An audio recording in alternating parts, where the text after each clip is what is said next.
together. Atlanta and New Orleans, living in today's time. We lit. Air Monday 9 to 11 on the night shift. You don't wanna miss it. Got the dopest guess and we kick it. Stay lit like the night before Christmas. Toni and Duke, best in the business. Watch them get it. Go to YouTube, search IBNX Radio, the Lit Network. Entertainment guarantee. Have you laughing to your hurt? Because we lit. That right, we lit. You know we lit. Toni and Duke stay lit. Turn it up, they lit. Start the show, they lit. All right. We back. This is the Lit Network. Duke, there's Doom. This your girl, Toni Dominique, and you are listening to ATL's Next 100 on IBNX Radio. Thank you all for tuning in. It is our first show of the new year. Claps. Yes, in case y'all did not know, it Happy is New Year to 2021. I don't know how long it's going to take y'all to move from writing 2020 on y'all paperwork to 2021, but hopefully it's expediently that y'all are moving into that because it's a new year. Y'all have been waiting for 2020 to be over, and I don't know about y'all, but it feels the exact same to me. Yes. But I hope those that were, really, really pushing for 2021 get what y'all was looking for, because I ain't got nothing special yet. I ain't seen no Twilights. I ain't seen no magic unicorns. It feels just about the same, like when people say, do you feel different when you had your birthday? You be like, Right. I just, I know I have the knowledge to know that I'm a year older. You know what? When does it kick in for you when you feel older? It's normally around, like my birthday in January. It's normally around going into that summertime. I just feel a natural level of, I don't know. Feel older? Yeah, 6 months in? Yeah. It take you 6 months to like adjust to your new age? Yeah, 'cause then I feel whatever that new age is. It's like, damn, I feel, you know what I'm saying? Like that. I don't never feel no older. You don't never feel a little older? When do you ever be like, okay, I'm older? I guess maybe for me, probably like 10 years. Like every 10 years. Not that I've had that many 10-year bundles, but like when I was a teenager, I just felt like a teenager. I didn't feel like each year I felt older. And when I was in my 20s, I just felt like I was in my 20s, and then so on and so forth. So when you turned 16, okay, did you focus on it? Was it like a sweet 16? Did you do something for 16? No. Okay. So when you were 16, you had the same feeling that you had when you was 19? About turning 19, turning 16, you had the same kind of feeling like, I'm just 19. Yeah, kind of. I mean, the only difference was obviously high school versus now in college, but I'm a teenager still. It's still 19, like it didn't. Okay. When did you start drinking? Well, I mean, in the country, you just pick up drinks when you're little. So okay. That's true. I know that too well. I got country grandparents, so I know that too well. I don't know. Well, let's say this: when in your teenage years, did you like actively? You know what I'm saying? Like, okay, I'm doing this. This is the social thing. After a football game or party, et cetera, et cetera. Like, honestly, I guess never then, because like every time I would go to my grandparents' house or my dad's house in the country, it would already be there. So it wasn't anything like, okay, I need to chill out with my friends and drink. Like it wasn't nothing special. Okay, so it was pretty casual. You just pick up a drink at any point. Yeah. Okay, so you had a lot of bad parenting going on. Bad grandparenting. Bad grandparenting. Damn it. It's crazy. I had the same thing. I was driving. And I think I was maybe 10, 11 years old. But even before then, like I would be 6, 7, 8, and my dad would put me on his lap, and he would hit mash the gas. It was like a straightaway street, and I have to hold it. You know what I'm saying? And I was like, man, this is driving. And he was like, yeah, this is driving. How they do to you? Yeah. Too. So you learn a lot of stuff. I learned how to clean a gun, sharpen a knife, and you learn how to drink. Yeah, they always would take like a little bit, put on your lip, taste a little bit, just laugh at you when you make the face. Yeah, my grandpa even gave me tobacco. I had some tobacco. He had that red man. He had that red man tobacco. I didn't have no tobacco. But I didn't know I wasn't supposed to. I thought when you chew it, you're supposed to. The juice you're supposed to swallow. Oh man, the fucking work. It's like trying to drink the juice from a backwood. Like if you took a backwood and juiced it, that's what tobacco juice, mouth spit, whatever, oral fluids. But that's why, and he said, that's why you think I keep my cup. He keep a little bottle or cup. I was like, that's just spit into it. disgusting. And even that, like either they spit on the ground all the time, or you think a smoker spits. See, a tobacco chewer. A tobacco chewer? Tobacco? Tobacco. You put an A on it. Man, he had that red, man. He wasn't no joke with that. Tobacco. Yeah, shout out to our grandparents. We not knocking them. We love our grandparents,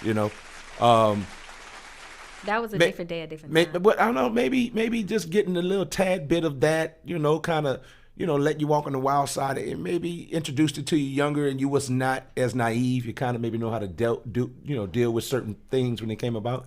You think that had something to do with it? Because I think our generation, shout out to our generation, we some motherfuckers. I'm talking about the motherfuckers that was born in the 80s. On the radio, I'm sorry. But, okay. Them 80s and them, you know what I'm saying? Like, for real, man. We came out the crack era and everything, man. Dude, just make his own rule. I'm sorry about that. Y'all, bleep. Okay, bleep. And, but, we were something else, man. I think we were resilient. Look at the generation today. They cool. I like them. They real savvy. They tech savvy. They sharp, But we was something else, though. I think our grandparents really helped us out because I don't see kids and their grandparents really interacting like that.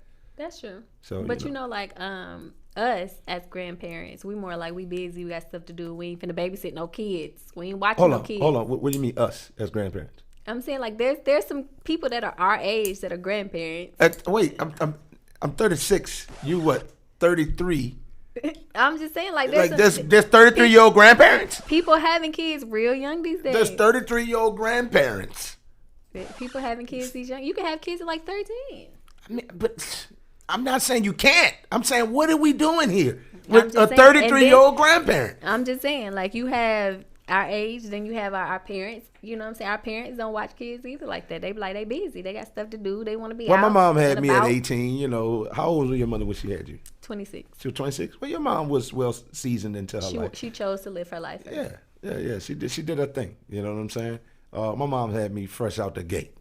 Like fresh out the gate. It be like that sometimes. That's what you do when you're hanging out trying to be in them bar rooms out there in New Orleans. Shout out to my moms, I love her so much. She's awesome. Shout out to Toni moms too, Absolutely. She's awesome. Shout out to the moms, man, and our parents and our dads and everything, Aww, he's feeling so loving today. The new year got him in a positive, happy state. Well, I'm just saying, it's the new year. We got to set the tone right, it's something I said I want to do this year, and just going forward, kind of just give people their roses a little bit more. You know what I'm saying? I hate that phrase, but okay. Yeah, it's the cliche phrase. But, I think it's just important just to, kind of just give people their attaboy, they pat us on the back. You know what I'm saying? I guess you want to call it. There's a lot of people out here grinding, in different industries and that we get a chance to interact with, and including ourselves. And we're definitely going to get into that throughout the show. Yeah. But first, as we continue the show, because we have a whole show to do, we are going to play the first song of the day. It is Candice McCaddy. I'm sorry, Candice Mackey. Get it right, okay? Since you want to reel me back, you get it right, okay? You took so long, the thought was in my head and you was just dwelling out. The thought is not in your head when it's on the paper. Anyway, Candice Mackey, Day and Night. Y'all, thank y'all for tuning in to ATL's Next 100. Y'all listen to this song and let us know what you think. We lit!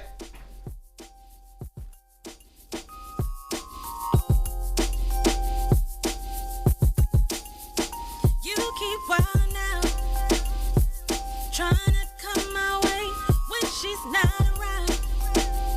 You always wanna play these games, but baby, time is up. I can't let you waste no more time on us. No more time on us. You can't keep calling.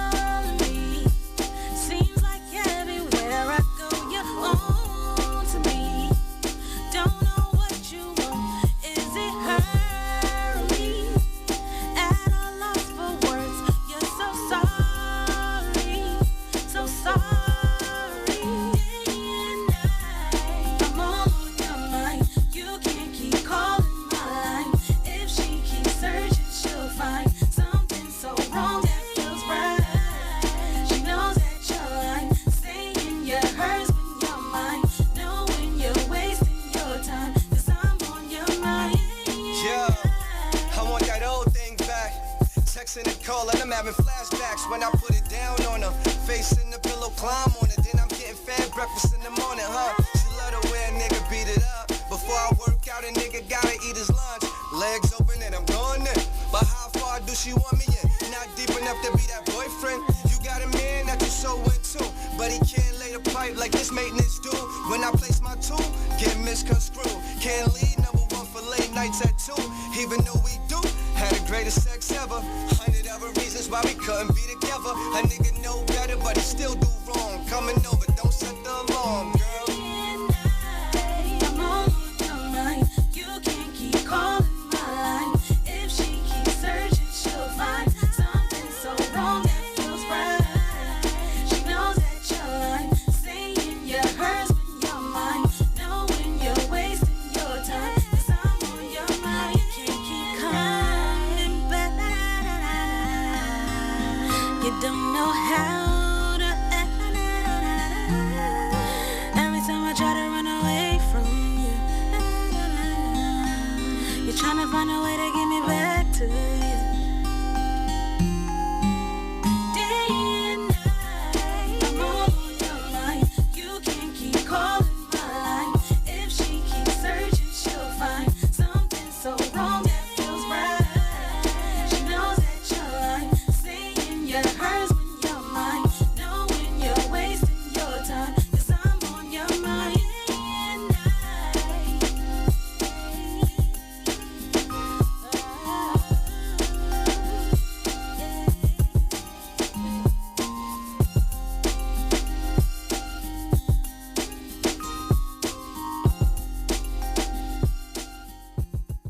AGL's Next 100. Number one station for hip hop and R&B. If there's something hot to talk about, whatever it is, you know that we gon' put it out here on Tony's Hot Tea Topics. Tony's Hot Tea Topics tonight.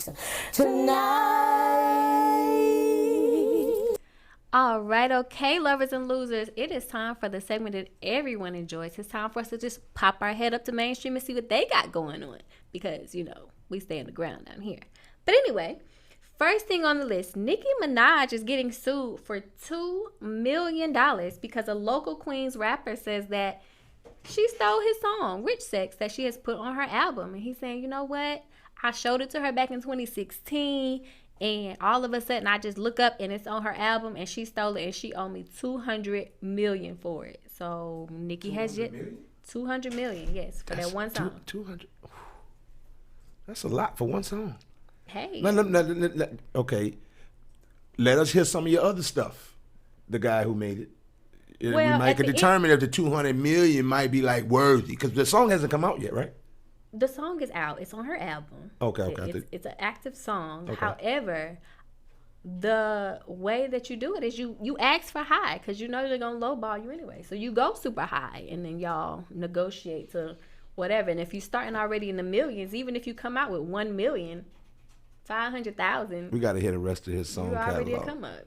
Either way, he said he showed it to her. She stole it. He won his points. Okay, so Nicki, I don't know what you're gonna do with that, but you know a lot of artists get songs stolen and ideas stolen. If you know, stop showing it to the mainstream people. Put out yourself. Or find your artist that's Brinks independent. billions. Like, y'all all trying to throw your stuff at these celebrities, and then you get surprised when they take it. We need to hear some more of your stuff. I'm gonna go take a look at Brinks billions. Let me notate that. Okay, well go ahead and notate that. Billions. So his name is Brinks Billions. If Not y'all want to go millions. look him up and see, you know, what's in his catalog, I don't know. Let's listen to him. Let's see. I Let's see don't if he know. got a 200. If he made one, then he probably got two. He should have a whole plethora of Right. songs. So I mean, to present it to Nicki Minaj and she feel like she need to take it, or if she took it allegedly, because you know we don't know. Right. But also Atlanta is wide open, and the world knows it.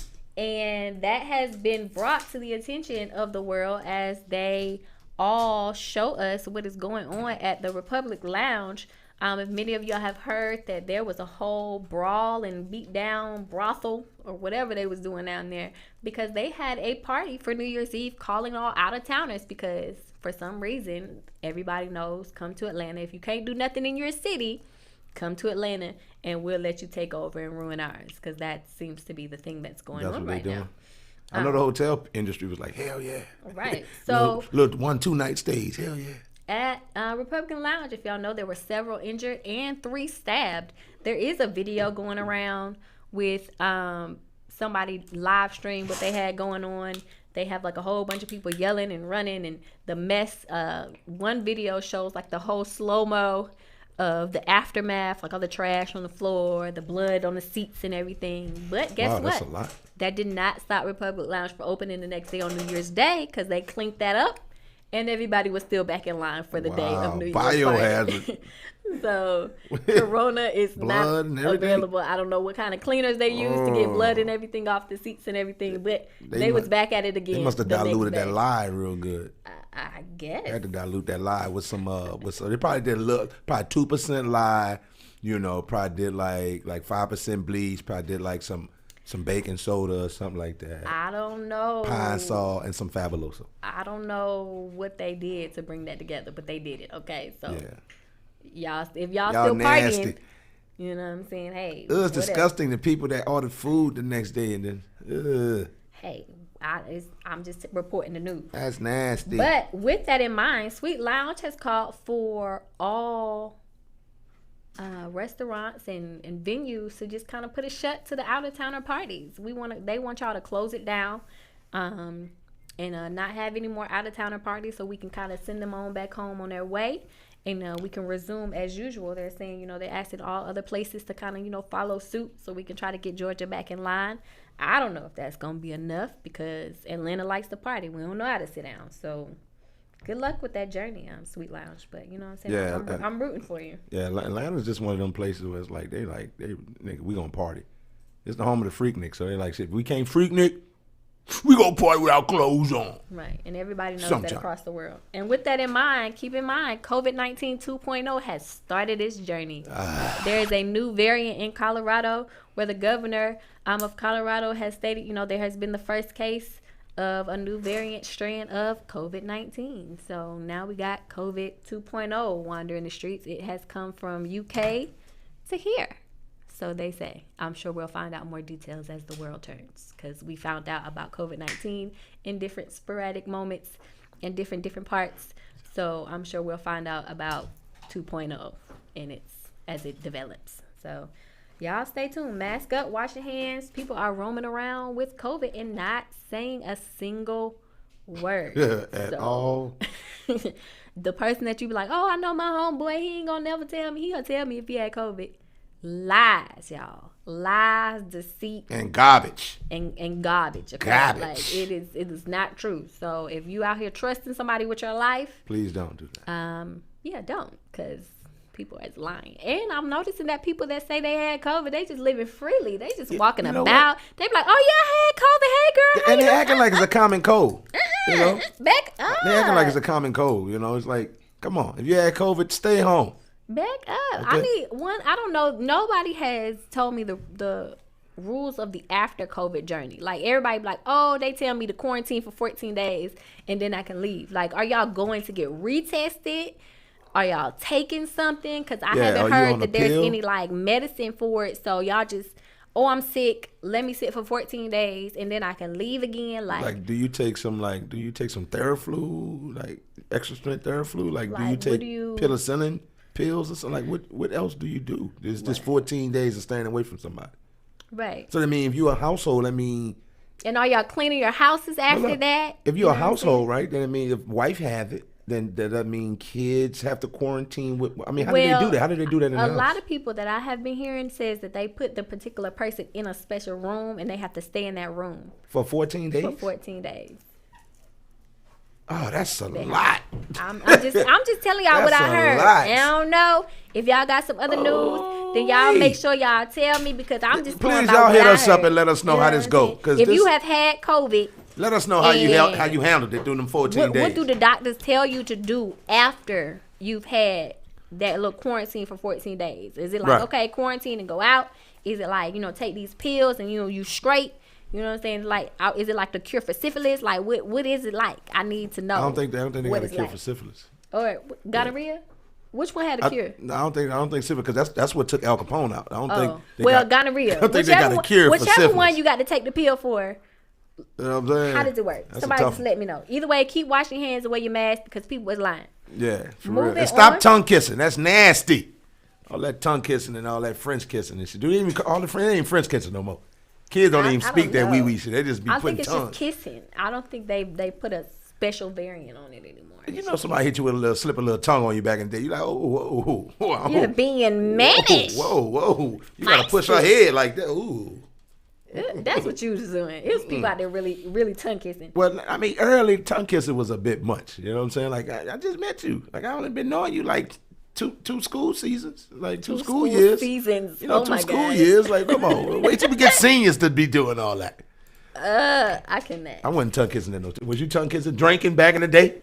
With your grandparents let you sit up there with your little male friends coming mosey on down the road? Listen, now my parents used to let me drink, and grandparents let me drink, but they was not having no boys all up in there. That ain't what we do. Okay, cool. Well, that ain't what we do. You were raised then. But anyway, all eyes are on Future and his boo thing as they're trying to figure out, is he secretly married or is he just filming a video? As a picture has surfaced with his new boo, Des Dior. She had on a wedding dress and he got on the tux. It was all smoky and colorified out there. You got another Dior in the house. You know, everybody's a Dior. Like, that's the name. That's like, the name. everybody, I'm going to change my last name to Toni Dior. No, actually, y'all, I have decided to call myself the Duchess. If y'all have been watching Bridgerton, y'all know that I am now the fucking Duchess. The Duchess, okay? Like, you should hit it with a Duchess. Where's Duchess at? We'll get back to that. Okay. Let me finish Toni. Shit. Also, she actually won a battle too. We'll tell y'all about that later.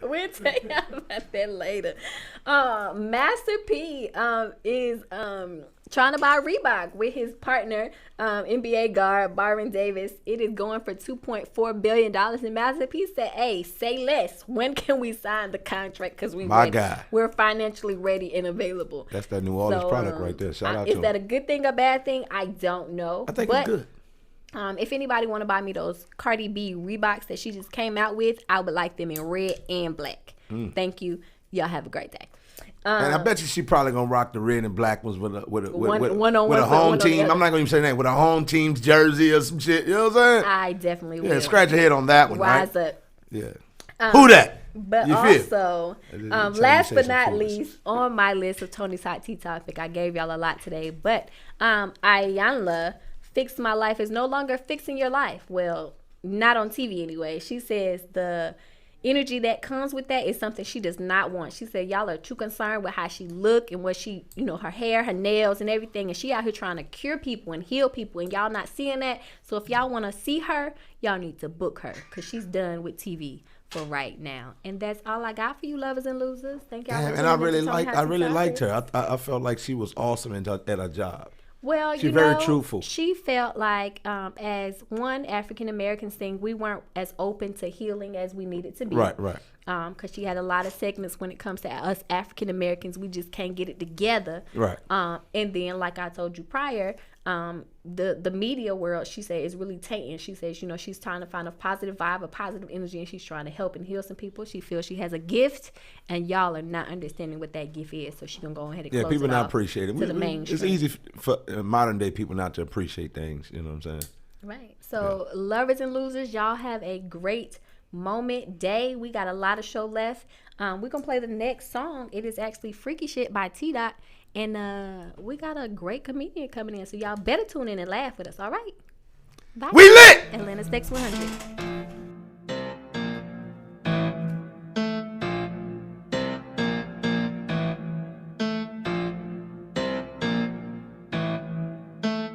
Breezy.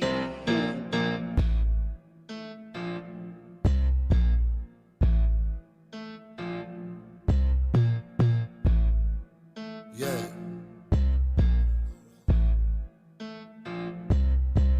She ride the dick like a rodeo. I hit from the back while she grind slow. She know what she doing, she trained to go. Keep giving her dope till she overdose. Stay on that freaky shit, that's why I love her. Bring her best friend and we fuck her together. No questions asked, she do what I tell her. I fuck with her heavy cause she with whatever. She like that freaky shit. She like that freaky shit. She like that freaky shit, that's why I love her. Bring her best friend and we fuck her together. No questions asked, she do what I tell her. I fuck with her heavy cause she been what up. She like that freaky shit, that's why I love her. Don't lie to each other, we keep it 100. No matter time of day, night or the morning. I just bang a line whenever I want it. She got that wet with that super soaker. We don't need talk, she just bust it open. I got that magic stick, she got the potion. I pull on my gear and I dive in the ocean. Damn, I can't lie, my shorty the go when she sucking my dick, all I feel is a throat. She a big gon' freak like Megan, that's why I don't mind when she driving the boat. When we together, she gon' get litty, especially me when I'm going at that Henny. I kiss on her neck while she play on my Jimmy. I rub on the kitty and suck on her titties. She got a body, some bitches to kill for. Small titties, ass real though.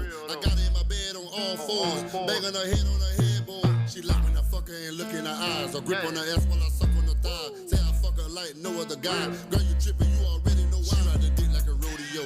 I hit from the back while she grind slow. She know what she doing, she trained to go. Keep giving her dope till she overdose. Stay on that freaky shit, that's why I love her. Bring her best friend and we fuck her together. No questions asked, she do what I tell her. I fuck with her heavy cause she wear whatever. She like that freaky shit.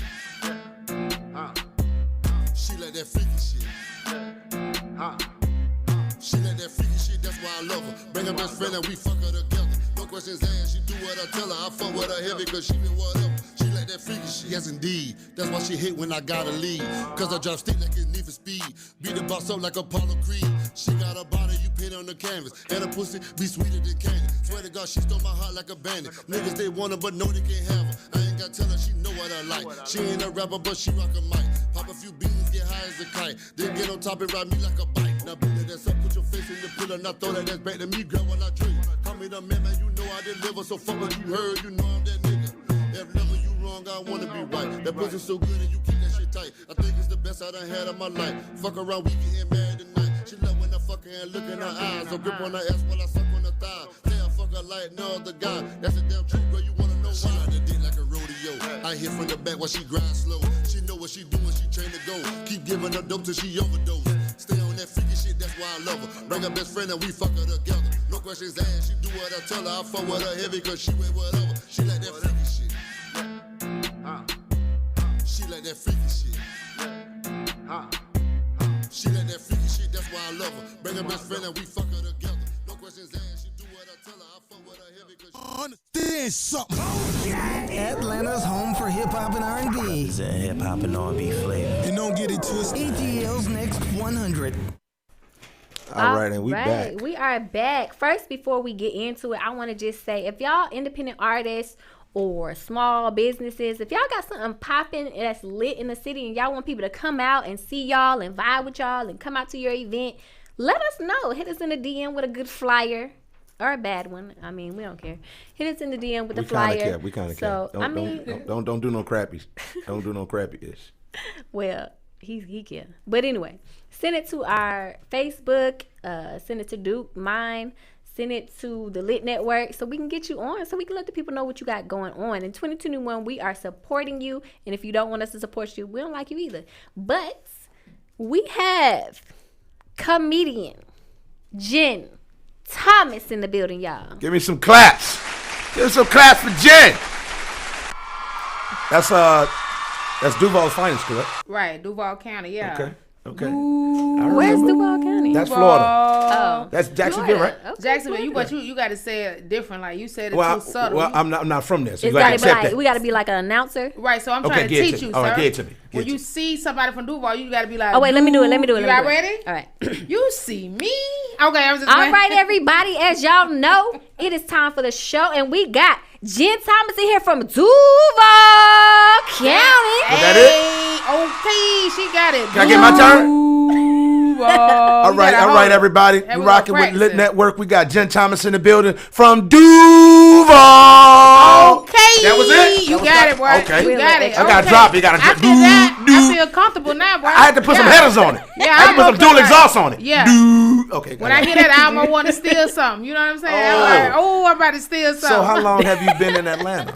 I've been in Atlanta 6 years now. 6 years in the A. What brought you here? What brought you here? Comedy. I came here to live my dream. They said this was the Black Hollywood. I said, I'm on the way. Did you visit before? Did you come here and do some shows and stuff like that before you moved here? Yeah. Now, let's make sure we're clear. I was born in Augusta, Georgia. Okay. And then my mom, when I was young, my mom got married. We moved to Jacksonville. I was raised in Duval, but my dad. What age were you when you moved? Oh man, I probably was like 8 or 9, something. So very young. Went to elementary in Jacksonville all the way up. Okay. But I used to come home because my dad is military. He lives in Marietta. Okay. So I came to Atlanta every summer to be with my dad. So I was familiar with Atlanta, but as a kid, but I never experienced as an adult. But yeah. Okay.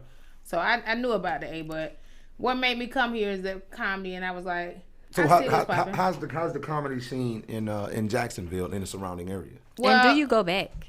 I go home. Starting out in Jacksonville, when I started, I've been in comedy 10 years now. But when I started, it wasn't a lot of spots. It was only like 2 spots in my city, and one was really technically outside because it was about 30 minutes outside of Jacksonville. Okay. We were in McClenny, so it wasn't a whole lot of comedy, but we had comedy. So I had about 5 or 6 people I started with, and that was it. It wasn't a whole lot of comedians, but it was either you went to, I can't remember the comedy club. It was a comedy club there, or you went to a black-owned comedy club, which was outside of Jacksonville. Okay. All right, cool. It was something I wanted to ask you, and it just popped up in my head on the way here. What was it? I forgot what it was. Make it good. I forgot what it was, but I mean, I have several questions. Okay. Secondly, I know you told me you have kids. You have children. I have kids, yes. You have children. How do you use that comedy as a mother? In, you know what I'm saying? And that material. Do you get into that a lot, or do you just kind of keep your family out of it? Because I've been struggling with that, trying to incorporate family experiences and stories, and about family and the colorful characters I have in my family. Do you do that a lot in your comedy, or how do you approach that? Well, I mean, over time I've evolved, but at first I really didn't talk about my family a lot because when it's my family, I love my family, so I was like, I don't know. Right. But over time I got comfortable. I do a little bit about my kids, a little bit about my mom, so I kind of talk about everything now. But it took me to get comfortable with. I think in comedy, people don't realize you have to, you kind of have to get vulnerable. So that's the process. So you don't just jump in talking about your family, because that's stuff you love. So you have to find a way to be comfortable with talking about it first. So I've recently, the last few years, kind of incorporated my family a little bit more. I really didn't talk about it a lot, but now I do. I talk about it a little bit of everything. Okay. So is it hard to get vulnerable? Like when that transition hit, like was it like, dang, I'm really like not sure if I want to do it, or was it like, okay, it's time for me to go ahead and boss up and throw this in here? Okay. Now, how clean we got to be on this radio? Because I don't know what we doing. I mean, be you. We want you to be you. You know what I'm saying? We comic view with a nice heavy dose of Def Jam. Y'all we only don't want you to say the F word, and the P word. Oh, good. That gives me a lot. And kind of scale back on the N word. Oh man. Damn it, man. We stretching you out. Yeah, stressing me now. I can't be myself. No, I think you have to get. What finally got me to a place like this game has to beat you up so much. Like you have to go through a transition where you finally be like, you know what? I don't care about what nobody say. I don't care about what nobody think of me. And you just have to get tired of what everybody think you should be. And when you get right there, you kind of be like, all gloves off. I had to get there. So that for me, it was. How long did that take you? How many years did that take you to get to that point in your 10 years of doing comedy? After I came out the Cat tour, so about 2018, coming out the tour, I got there coming out the tour, because after you... Was it the tour that kind of helped push you across that line? The tour helped me push, because when I came out the tour, how people started being with me.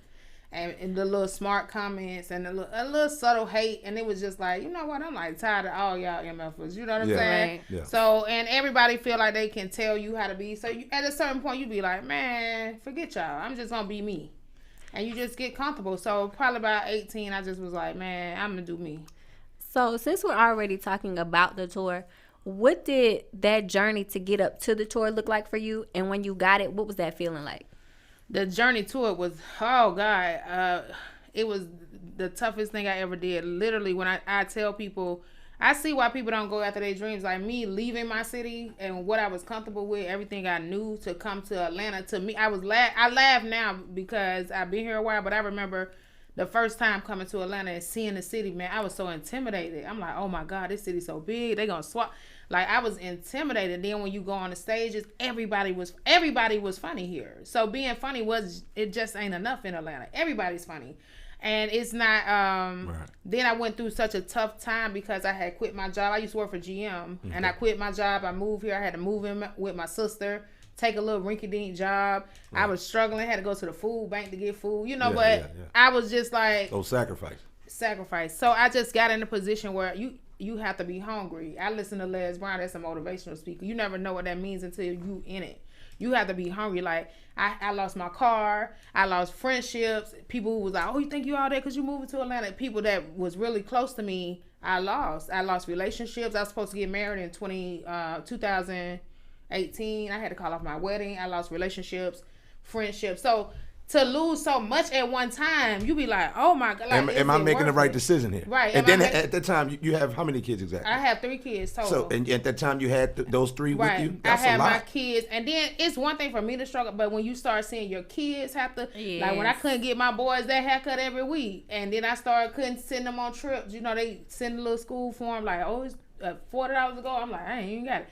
So when it starts affecting your children, that'd be different. That's a different hurt. It was like, am I doing the right thing? So either way it goes, long story short, that was my journey, a little choppy, but I'll tell you my moment leading up to Cat Williams. In 2017, I opened for Cat. I had got a call, and they was like, Cat, look for a female or whatever. And they called me. I opened for Cat in 2017 at the Phillips. I did a good job. Now, normally the headliners don't watch you perform. So I didn't think Cat saw me because I couldn't see him. He did see me. So after the show, he told me he thought I was very funny, and he was like, you very funny. Do you travel? And I was like, yeah, I travel. That was 2017. A year went by, and I don't share this with y'all, but I'm a woman of God, even though I'm not perfect. God was dealing with me like I was working for a printing company. Right. Now, a year went by, mind you, and the Lord was dealing with me like, it's time to quit your job. You better go on tour. And I was like, quit my job, bro. I'm barely paying my bills. You want me to quit my job? But in all my fear, I put it to the side and I quit my job. I just jumped. And I was doing little stuff around the city for like a couple of months and trying to drive Lyft and hustle here and there. Make shirts. I print my own shirts. I was printing shirts and doing open. I was hustling. Right. But stuff was starting to get cut off. I was engaged at the time. And I was just like, Lord, I done made the wrong decision. I thought God was talking to me, Right. And I literally had my phone in my hand, and I was about to start looking for a job on Indeed. I never forget. I went to go look for a job, and I got a phone call personally from Cat Williams. He was like, Jen, you ready? You ready to come out of town? I got 3 shows. It's gonna be like 3 cities. It was like Chicago. I can't remember the other 2 cities. And I was like, this is not Cat, first of all. Because his voice He don't know my number. Right, he don't know my number. And his voice is different. Like, you hear his voice on stage, his phone voice is different. So I didn't think it was Cat. So he was like, send me your ID, send me your everything so I can get you a flight. I'm like, oh, it is Cat. Like, and then it hit me. So it was kind of like that movie in The Pursuit of Happiness. You can't even cry.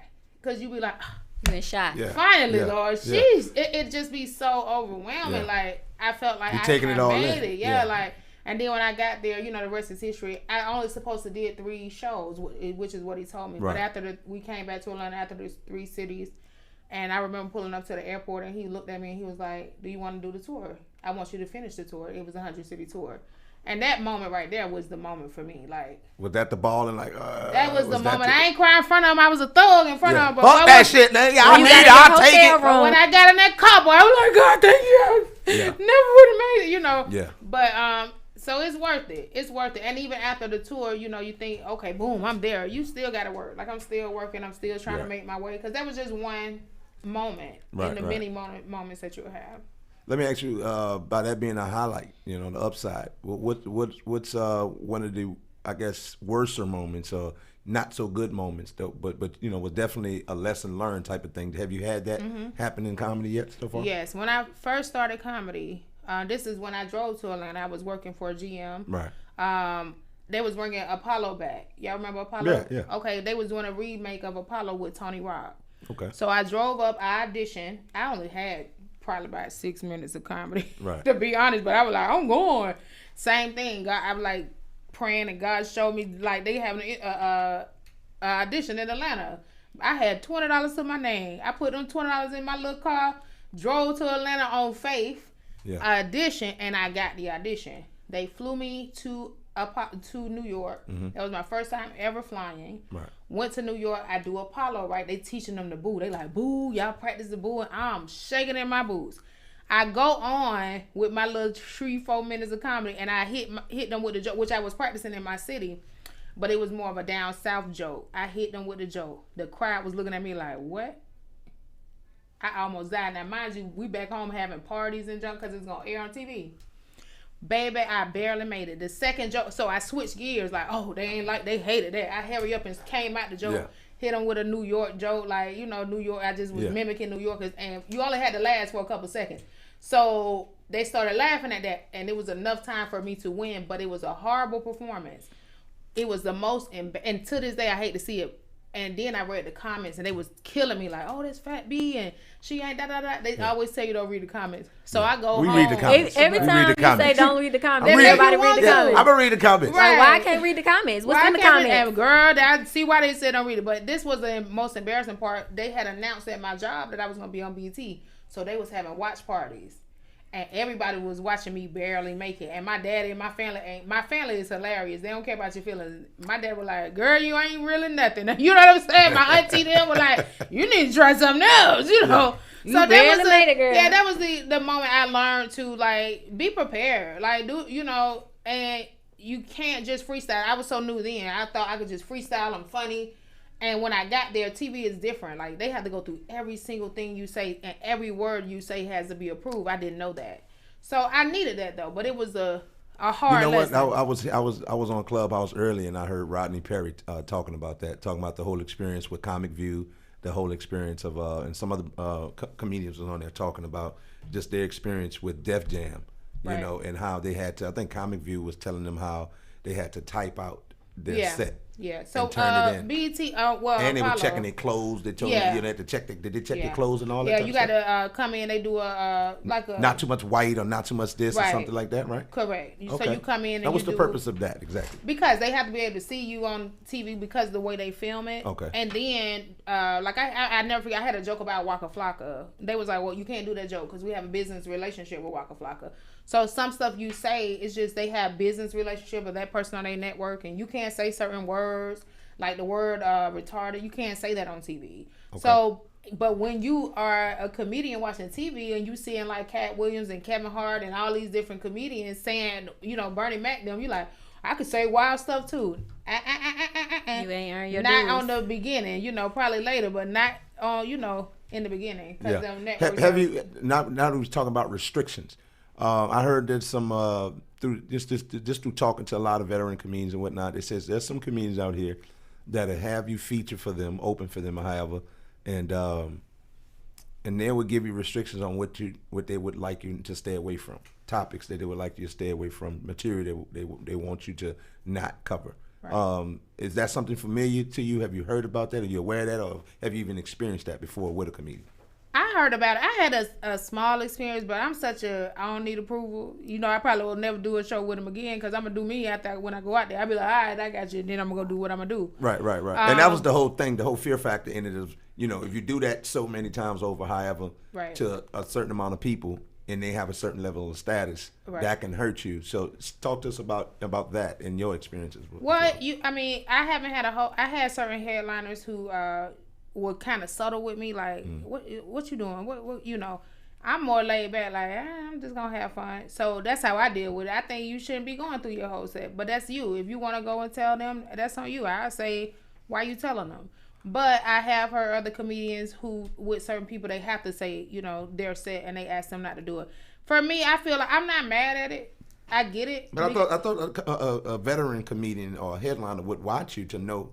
To have you on. Well, not always. The club sometimes pick the feature. Pick the feature. We're gonna feature. So my thing is, that's why I think you should work hard and write because me, if I can't do that joke, well, I got other jokes. Right. So just stretch, because I think we get so caught up in complaining sometimes. It's so easy to be like, oh, you know, they want you to, and don't fall into that. Don't fall into the foolishness that's going around in your city, all the distractions. Like, stay focused. Yeah. Yes, you okay. And if they said you can't do it, what you gonna do now? Move around. Write another joke. Do another premise. But I always tell people, man, you know, just keep. If you look at everything that you deal with, everything has a level of comedy in it. Right. From the cereal you choose to eat to your spouse, something that he or she does, everything has a level of comedy. So you just got to pull the comedy out of the things, you know, when it comes down to what you're seeing, what you're experiencing in your life, you know, and you got to have an array of comedy. Right, and that's my position. I mean, there's so many things that go around and things that's said, and it's just like, hey, at the end of the day, you have time to listen to all that? Because you should be working. Right. So with comedy for you, where do you want it to go? Like some people, I noticed they like, okay, I just want to be a comedian. I just want to do stand-up. That's all I want to do. Then you have the people like, you know what, I want to be an actor or actress. You know what I'm saying? I want to take that, you know, avenue. Or you have some people who are like, you know, I'm okay with doing the chicken circuit or whatever y'all call it, like chitlin circuit. Like I just like that platform. Mm-hmm. You know what I'm saying? Oh, I like the urban rooms. I don't like the urban rooms. Like, what do you want? Where do you want comedy to take you? Like, is it local, international? Okay, great question. I want to go international. I want to. My ultimate goal. I want to be one of the first. I won't be but I want to be one of the first Black women to sell out the Madison. I want to sell out to Madison. I want to do movies. I did my first movie last year. That was fun. So I want to do movies. I'll do radio. I want to go wherever, you know. You're going to let comedy take you, huh? So no really what God take me, because I don't do everything. You know what I'm saying? I don't do everything, and I'm very picky, and I be like, that ain't for me. And even though somebody else might be like, you going to pass it up? Yeah.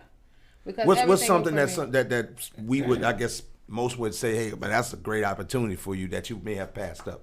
Is that something that you're willing to share with us? Yeah, sure. It's certain platforms now that they have a big following, but I feel like I did a few things on Comedy Hype before. Okay. But then to me, Comedy Hype took a turn, and they were becoming very negative. And always talking about the beat. I was just watching something with Earthquake. Right, and then I met the guy who runs it, and when he first started out, I loved his drive, and he was hungry, and I was so excited for him to build a platform. But I also understand the business that people do like drama and beat. Right. But for me, and I did the platform too. I interviewed when I came off the Cat tour. I also came back and did some stand up. It was trash on there because they ain't had no audience. That's another place I wasn't really nothing. But it was trash. But I was happy that I did it because it was a challenge to me. I think you shouldn't be sad when you need to fail. Because that's what makes you, and we always want to skip that part. Like we don't want to be embarrassed. They just want the people. Most people just want the valleys. They just want the peaks. The peaks. Yeah. So for me, they invited me to come back, and I was like, no, I wasn't interested. I don't like until they change that. I don't want to be a part of that because I understand it's hard for comedians already. Right. And we give so much to the world. For them to put that extra little layer, it's like, come on, man. Y'all could, and I get it. That. You ain't have to do that to be successful. You chose it, but you know that it works.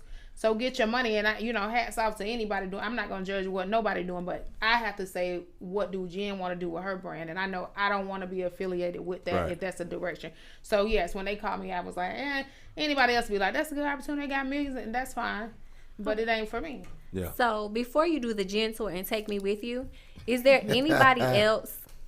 Segue, gotta put yourself in there. I'm on the tour, y'all. Okay, right. Y'all heard it here first. You gotta put it in. But I'm not a comedian. I'm just going on a tour. But you could do the promo. Well, come on now. Thank you. It's always I'm giving her a job. Yeah. I'm here. I just like to travel. I'm here. Come on with it. But before you do your own tour, because we're gonna speak that into existence, is there anybody out there that you would want to do a tour with, like any I guess quote unquote famous comedians that you're like, or non-famous comedian, or not?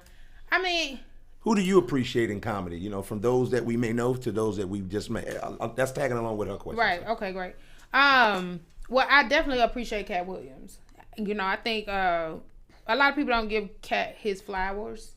You know, and nobody's perfect, and we try to make everybody perfect, and nobody's perfect. And Cat was a good guy to me. He gave me an opportunity. I'm up and coming. It's not that many vet comedians that take comedians on the road.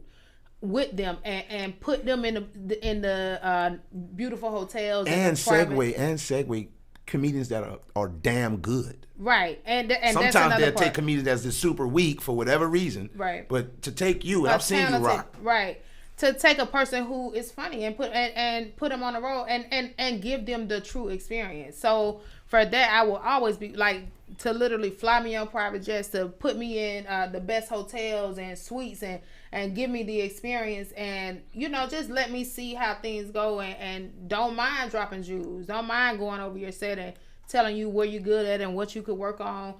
Sit down with you, check on you, make sure you're good. So for that, Cat gonna always have that spot. But I do love I wouldn't tour with them. I don't see myself touring with them, but I want to work with them. Just because you, as a comic, who not gonna let you tour with them.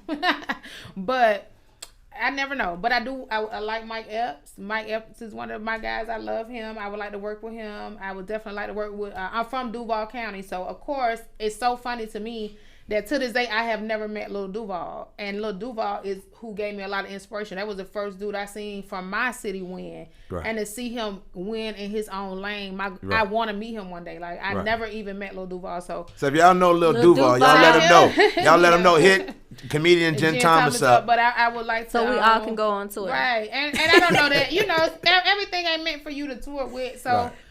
Even meeting him and dropping jewels, or even if we worked on a project together, that'd be cool to me. Them people I like. As far as females, I do love some more. I would like to meet. I met Lunel. I love Lunel. I would like to She's meet awesome. Monique. Lunel I met her a couple times. I met her when she was doing touring with what's his name? The guy who's dealing with Alzheimer's at the moment. Don't get me. I can't think of it right now. He back in the days, old school. Google it. Yeah, damn it. I'm still. He's a legend. He's he's a living legend. But I know you're talking about. I just can't think of his name. But yeah, Lunel was great. I actually had the opportunity to sit down with Lunel, and she got kind of told me the way to move as a female in this business. I think you need that. You need a female to tell you how to exist in this business, because to be honest, that's the toughest thing, being a female in this business. And trying to say, put your foot in the cement, like I'm on it. We can all go together. Like I work as hard as you do. So that part, establishing yourself as a female. So I was on a room listening to a group of comedians talk. Mm-hmm. And Richard it was Pryor. They're saying Pryor. Is it Richard Pryor? No, Paul Mooney. Paul Mooney. Okay. Paul Mooney. Thank y'all. That's it. The topic came up about touring in the sense of males and females touring together, mm-hmm. And they were saying that a lot of males try to bring a female comic because it's less threatening on what they're on their tour. Like they don't want to bring men mostly because they don't want men talking about the same thing that they're talking about, and vice versa. Women like to bring men because they don't want a female that's going in front of them, or if they're the headliner. Now you finna talk about female stuff. I'm a female, you're a female. Do you ever experience that type of thing where you getting blockage based on who you are? Well, I can't. They have their own experience. I have mine. Like I be like, I'm a beast. Like I could rock with all these boys. You know what I'm saying? So I ain't no. I mean, shit, you on the podcast with three men. I ain't no. You have to see yourself on that. Like, I know who I am, and a lot of times these dudes will try to convince you that you ain't got it, and you gotta know, like, I do got it, and you hate that I got it. So for me, my experience is different. If they bringing me because you want somebody funny, like you picking Jen, you want your show to be funny. If you picking, it's other female in this business who beast. Ashima Franklin, a beast. Vanessa Fraction, a beast. I love them too. You know what I'm saying? Awesome. You talking to Lunel, that's a beast. You're not bringing them females because you want a female. Now, we know how the world goes. It is men who like that, and they ain't bringing them females because they want a female twist. They might be bringing them females for some other things, and they ain't gonna talk about that. You know what I'm saying? But not everybody move the same. So if you see a female on the show, I don't want people to say, "Oh, that female on the show because they want a female twist." No, some of these females on that show because they beasts. Like I know beasts. Like I know females who can shut it down, and I've been grateful to come up under those beasts. I was grateful to talk to Lunel. I was grateful to be around Ashima Franklin and Vanessa Fraction, and I also work with Dominique, you know, and you with these ladies, and you like, nah, they got these cold girls on the show that ain't about no female, because they wanted a show. Yeah. And it, you know, and I like Keisha Hunt, all of them. It's some girls out here who put in the work. So when I hear people saying that, I be like, are you working, or you just, you know what I'm saying? So some people make excuses. And the truth is, not all the time. Do men put women on the show? Some men put it on because they do want a little, at least they giving a female an opportunity. Now, what you do with that opportunity depends on the female comedian. So we can all guess as why that person on the show, but I'm hoping that they're on the show because they're giving 100%. So let me ask you this: if you could put a show together, that's pretty much all women, who would you pick? You know, for your headliner, for your feature, and for opener and a host. That arrangement. Taking me out, if I just you want you could be in it. You're a talent. Oh, okay. I didn't know we was. Barbara Carlisle. Oh, and she's what? Barbara Carlisle. I know her, but I'm saying if you're doing feature, she would be host. If it's my imagination and I'm putting it together, of course, you know I'm gonna say I'm the headliner. Okay, so headliner. I'm a headliner, but if we in reality, Barbara Carlisle the headliner. Come on, okay, it's Barbara. Okay, but Barbara Carlisle, Lunel, as so the order will be like the host Ashima, because I just like her energy. Yeah. And actually, I have to change that. I like Vanessa, because Vanessa be singing and getting it. She ain't afraid to get in the crowd. Yeah. Next up, we're going to have Ashima, because she know how to get them.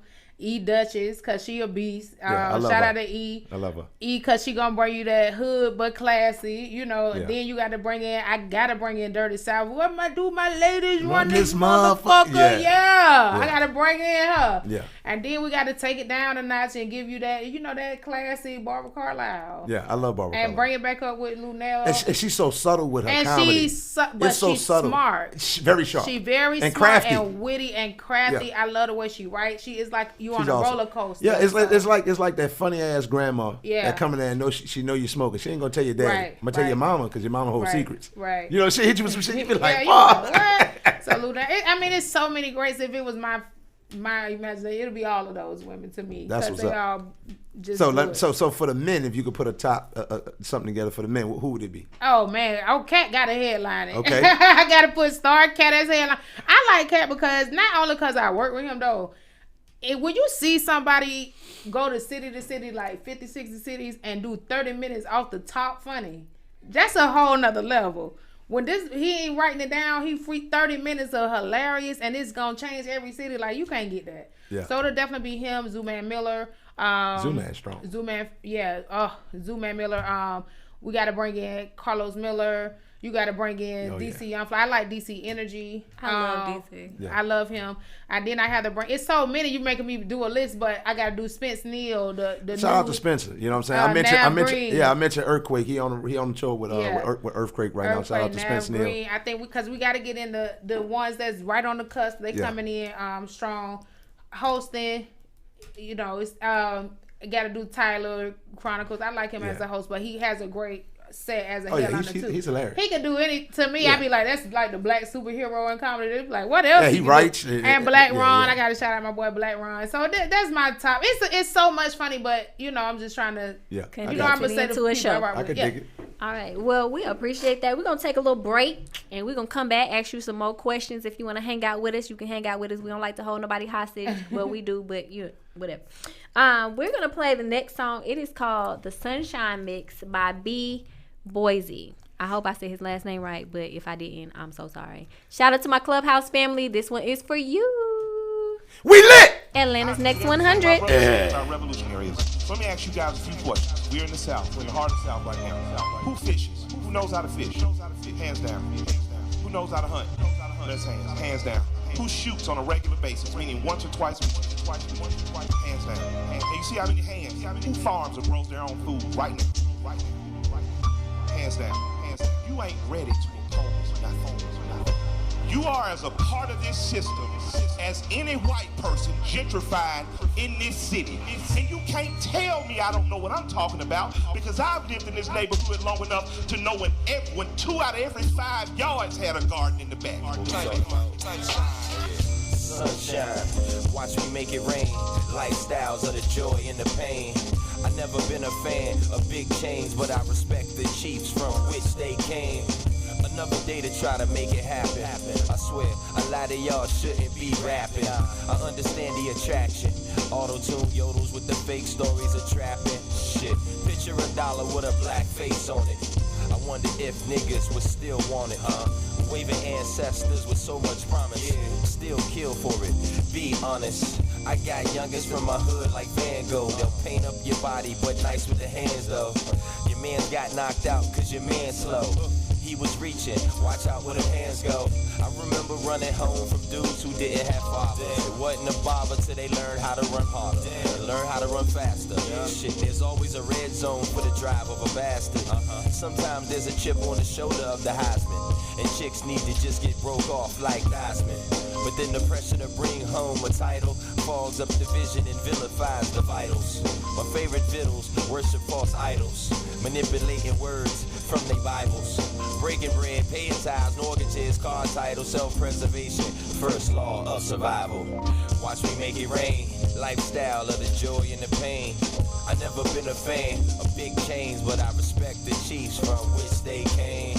Sunshine, watch me make it rain, lifestyles of the joy and the pain. I never been a fan of big chains, but I respect the chiefs from which they came.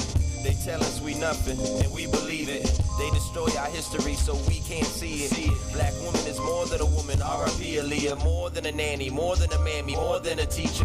All shades, all sizes, all features. From chains around the ankles to collective sneakers. Not to come off like a local preacher. I'm just trying to free my people through these here features. Walk barefooted 500 miles amongst creatures. Snake bite, smell the flesh of our leaders. Dead weight got chained for distraction. Used as bait to protect the stronger factions. Humans, liquor, grass, transaction. For the love of money, the root of the taxing. Evil white man, evil black man.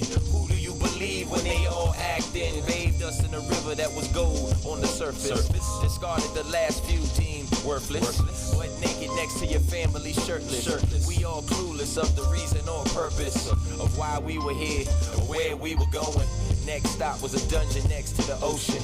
In the dark, standing in shit, knee high. Separated from my family, no longer see mine. In the dark, sleeping in shit, knee high. Above us was church service, while below we cry. Love your fellow man, except these guys. Heaven above them, hell's where we reside. I should've never believed the chief, he lied, man. Through the door of no return, arrived seaside. To sunshine, watch me make it rain. Lifestyles of the joy and the pain. I never been a fan of big chains, but I respect the chiefs from which they came, nigga. Sunshine, watch me make it rain. Lifestyles of the joy and the pain. I never been a fan of big chains, but I respect the chiefs from which they came.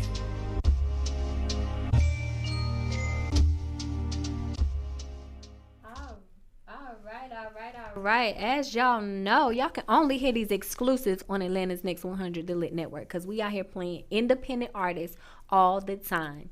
I just want to take a little segment and let y'all know, yes, our rates did go up. So if you want your music in here, you should have got them 2020 rates back in 2020. Now we have 2021 rates, so go ahead and hit us up. If you're serious about your career, if you're serious about your movement, then money should not be the object. You should have a budget. It's called marketing budget. Y'all make sure y'all got that. But back to you. Hey, that's when somebody puts you in your place with such a subtlety. Right. You can't even be mad. She was like, and yeah, you should plan for that, period. Yes. If you think you won't go somewhere. She hurt my feelings. I'm like, you know what? All right. I ain't. Like, damn, you charging me 2020 because we set this up in 2020. Right. But right.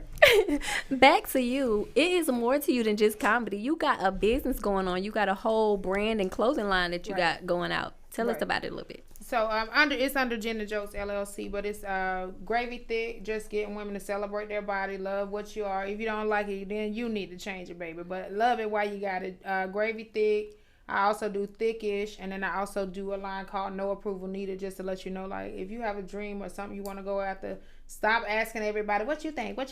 Go and do it. No approval needed. So that's what I have, and y'all can find it at www.gravythick.com. I also offer a writing class for anybody who may want to do stand-up. Maybe you want me to go over your set, look over some notes.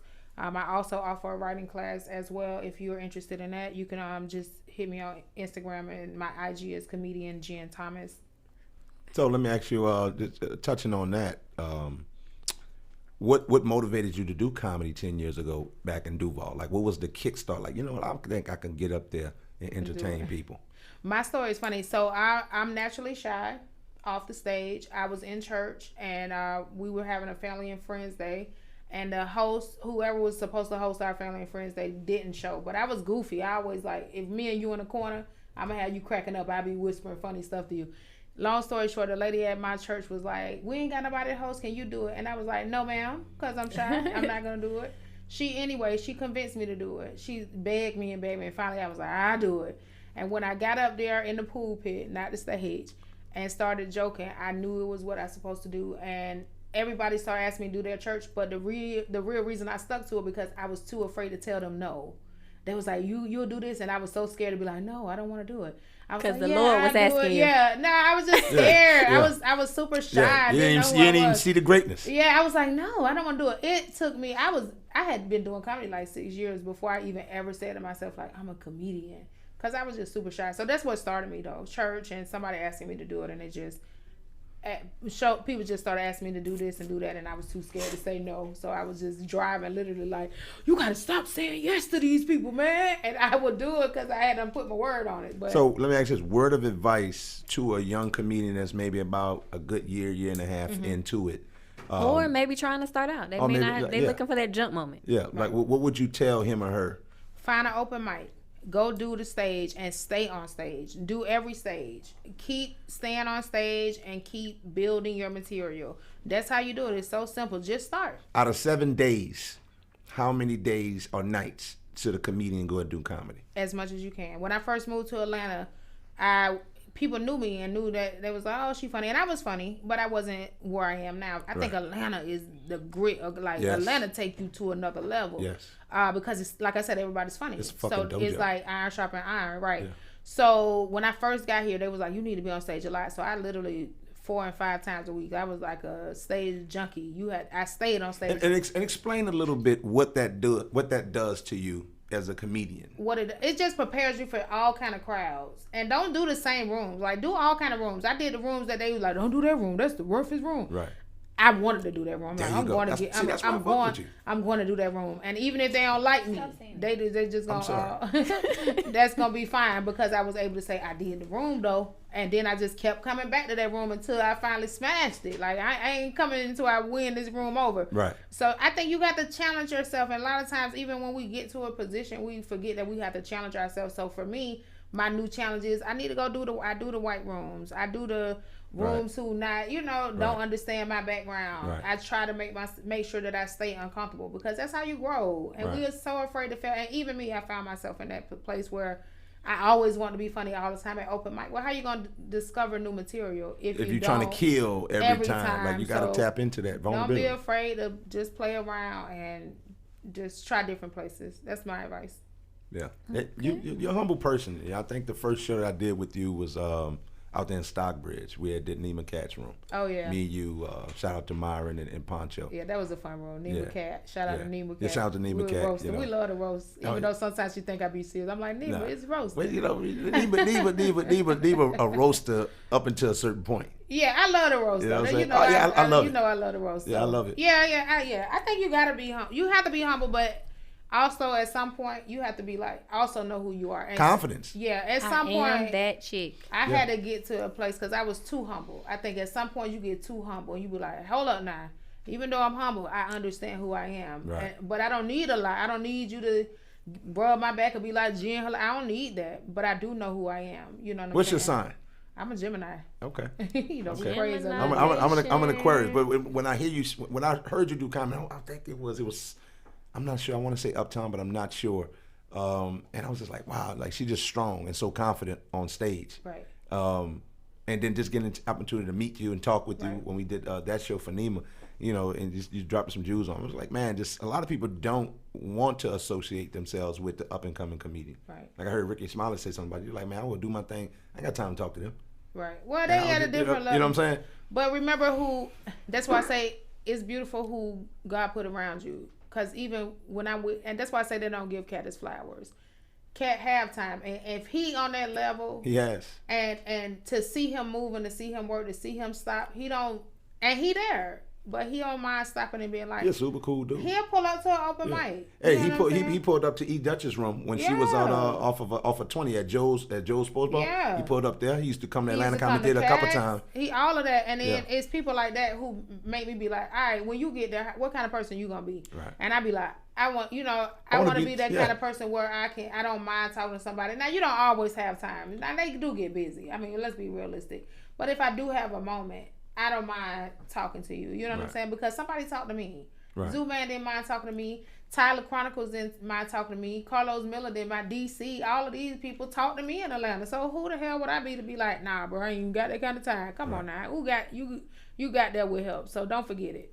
Yeah. No, I feel you on that one. Definitely. That's A1, man. I definitely thank you for coming and rocking with us. No problem. Thank you guys for having me. Thank you so much for coming. You definitely dropped some, like they said, the jewels. Like that's like the new phrase these days. Right. Like, that's the clubhouse. That's they've been saying this. They've been saying if you watch hip hop and listen to hip hop, they've been saying it. If all the sayings is something that somebody said, but like it enhances, and that's like the new enhanced phrase. Like it's the giving you the flowers. That's like the new enhanced phrase. But people been saying that. We just want to congratulate you. Like that's been a saying since forever, but now and she just said before you came in what I said earlier. I hate that about phrase. Giving people their flowers. I feel like this year, like we went through a lot, and just saying. You hate that term? I hate that phrase. This is why I hate that phrase. I hate that phrase because it makes me feel like you're sending the kind of the idea that I'm giving you your flowers now because you finna leave. Like it's like the pre-exit for me. Not that it's supposed to be that, but it's just how it makes me feel. I hate that you see it that way. I see it different. I see it different. I think because we assume, like we be assuming, like because somebody great that they know, like you great and you've been getting it all the time, you good. But I think for comedy in this journey, you literally give and give and give. And then when I see comedians pass away, I'm like, they never got what was due to them. Like we celebrate rappers. We celebrate actors. They have the all comedians of these things, very seldom get that type of favor. I'm not saying you shouldn't celebrate them. I'm just saying the phrase. The flowers. Yeah. Like the flowers. I was into that. So what I'm saying is, so when I talk about comedians, I say giving their flowers. Other people, I may not use that term because I feel like we don't take the time, even with other people. When somebody is good to you, like if people who close to you, they always good to you. How many times do you stop and say, I appreciate you? You don't, because you know that they're going to be there. You don't never thank your mama too much. It's Mother's Day. But your best friend who been there through everything with you, your kids, if you got kids, your dude who support you, because they always there. And sometimes we forget that people need that to be like, you know what? I'm so grateful for you. And we never do that because these people so steady and loyal that nobody takes the time. And it's easy for you not to do it because you on your own mouse wheel. Yeah. You know what I'm saying? And when you have a mate, you have kids. Right. Growing up in a household, like, in that hood, they don't give you a lot of thanks. Right. They tell you when you messed up. Right. And they going to whoop your ass about it. Right. And you can do the phrase however you want. But my thing is, make sure you don't forget to tell the people closest to you, thank you. Like when I was touring, I had to remember, tell my sisters thank you. They keeping your kids when you're on the road. Right. Your mama helping out. Right. You know what I'm saying? Cat, he call and make his shoe good. And because that person always do it, you be like, well, they do it all the time. You need to tell them thank you and that you appreciate them. That's it. But make sure y'all follow me. Thank you. Before I go, I want to say thank you guys so much for having me. I really appreciate it. Thank you for letting me share my journey. Absolutely. And I wish that this blow up, this show, and y'all have it back. Thank you. Period. Just tell your people about us. That's all we need. I will. Share our names. That's all. Share. Thank y'all for tuning in. Now it's picture time. We're going to go ahead and take our next break. I mean, he's telling all the background information. Y'all don't need to be knowing what we're doing behind the scenes. But anyway, we're going to play True Imagination. Since we're talking about living your dream and be out there, hey, whatever's in your imagination, if you got the guts, go out and do it. It's 2021. You survived 2020. What else you got? But she said a thing, boy. What she said, boy. Sometimes I see why people don't live their dream. It be scary. But guess what? We lit! Yeah. Hello? Hey, what's up, man? Hey, baby. Where you at? Just get out the shower. Hey, drop this out. You want to see? Yeah. Get that ready for me. Come get it. Let's get it started. I know that you want it. You're feeling my hands gripping all over your body. my way down with no hesitation. I know that you're loving this sweet sticky conversation. We going from the door to the wall, from the wall to the floor. And now we in the kitchen, baby. Watch me take it. Show me your mind, babe. We can go as long as you want. You don't have to fight it, baby. I'll say exactly what you want. Me and you, we can do all the things in your imagination. Yeah, yeah. Touch, you know that I like it rough. Give me the sweetest, softest kisses while we fuck. Boy, close your eyes now. I get on top. My up and down motion got you moaning. Please don't stop. You know that I got you, babe. My grip won't let go. Your temperature's rising and your body now explode. You know that I'll take you there, ever you want. Whenever you need a fix, you know that you can call.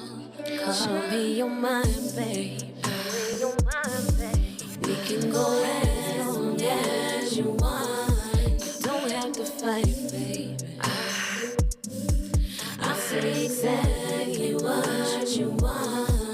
Me and you, we can do all the things in your imagination. Yeah, yeah, yeah. Boy, you know how I put it down. Boy, you gripping on my waist through the in and out. My legs are right here, don't be silent now. Baby, tell me what you need, tell me where and how. Got me looking in your eyes, cause I'm looking back. This kitty so good, but you spend a check. Got you jumping off planes on the private jets. Put my panties in your pocket, cause the drip is next. Baby, tell me what you need, and I does that. Every time you pull out, got the snapback. Baby, when you come around, don't it stay wet? Or you like it like show me your mind, babe. We can go as long as you want. You don't have to fight it, babe.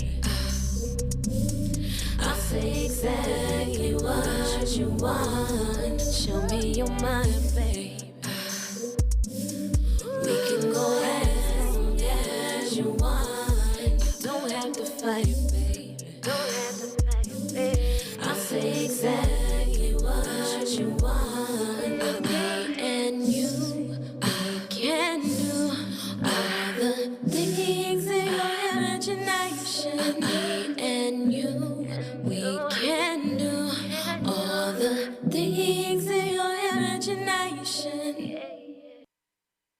Whoa. All right. Okay. All right. And all Thank right. you, And Jen. okay. Just in case y'all didn't know, that was Jen Thomas. Make sure y'all follow her, comedian Jen Thomas, on IG. She has a podcast called Yeah We Talk Like This, where she is the only lady in there with a group of guys. So Who the guys on there? Shout out to Steve Brown, Lav Love, and JJ from the SIP. yeah, JJ Williamson. So make sure y'all tune into that, because I've seen a few episodes. I haven't seen all of them, but they are absolutely hilarious. Yeah We Talk Like This. They are on YouTube and other streaming platforms. So y'all go ahead and check them out and let us know what y'all think. You know what I'm saying? After we put something on y'all, make sure y'all hit us in the DMs like, yo, that was good or not, that was trash. Yeah, we please let really us know. want to know, like, because we the media and we be wanting to know all the tea. So if y'all like it, hit us up. If y'all don't, hit us up. But we're pretty sure you're gonna like it, because it's mad funny. A bunch of comedians. It's hilarious. Yeah, So, they funny. Yeah, y'all should definitely check it out. You know what I'm saying? Yeah, we talk like this. Next thing on the list, though, a lit conversation. So we want to try to bring this a little more live in the 2021. So y'all, please know that when we have this lit conversation, y'all can call in and talk to us. Y'all don't have to call today. Oh, you can call today. My engineer looking at me like, yo, I forgot the cordless phone. But I believe the number's still the same, right? The number is 678-688-4269. That's it. Yes. All right. So if y'all want to call in it. and talk to us for this lit conversation, please do write it down, save it in your phone. It's the lit line, y'all. L.I.T.T line, the lit line. And call us. I'm gonna say it again: 678-688-4269. So y'all can just kind of talk to us. The question of the day is: What's the question? as we enter into 2021, we are now here. We are present. It is good 4 days into the year. What are some things that you are noticing that we should have left back in 2020, or you're glad that we left back in 2020? That's a good one. Let me think a little bit. Let me get some Jeopardy music. Ding, ding, ding, ding, ding, ding,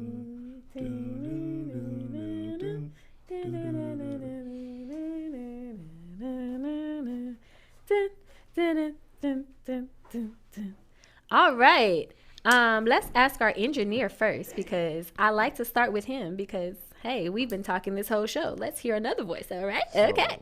So, anything that you feel that we should have left in 2021 or some things that you're glad we left in 2020? I'm glad I left the people who I knew who weren't really talking to me like that. Like they wasn't rocking with you. Your friends, right. Your friends that you got. Yeah, say it like that too, cause they know who they are. Air quotes, you know. The ones that only send you the hey, how you doing on the holidays? The ones that send me the Snapchat post. Oh. Happy New Year's, Happy Merry Christmas. Snapchat. Oh yeah. Okay. And it's just like, you have my number. You could have right. I would have took the text. I would have texted back. Right. But the fact, you know what I'm saying? It was Snapchat. But you know that's because you're a younger person, and that's y'all lane.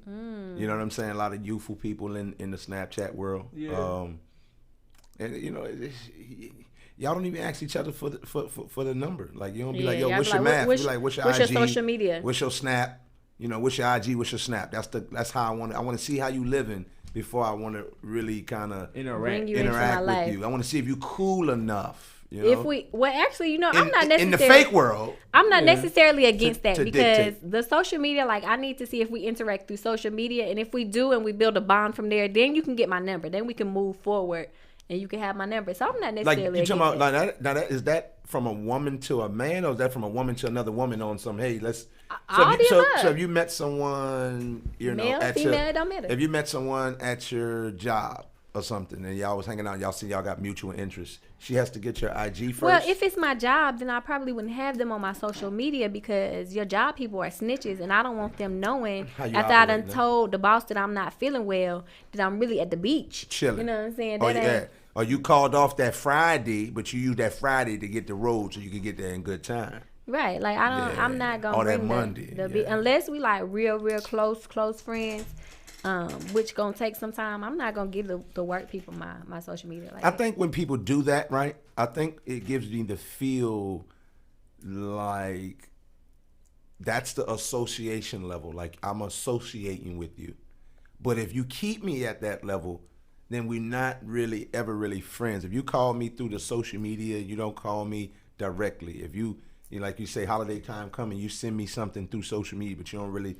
And you have my contact? I feel like we should talk about that too. That should be a part of the conversation too. What's that? What you just said. But first, tell me what you should leave back.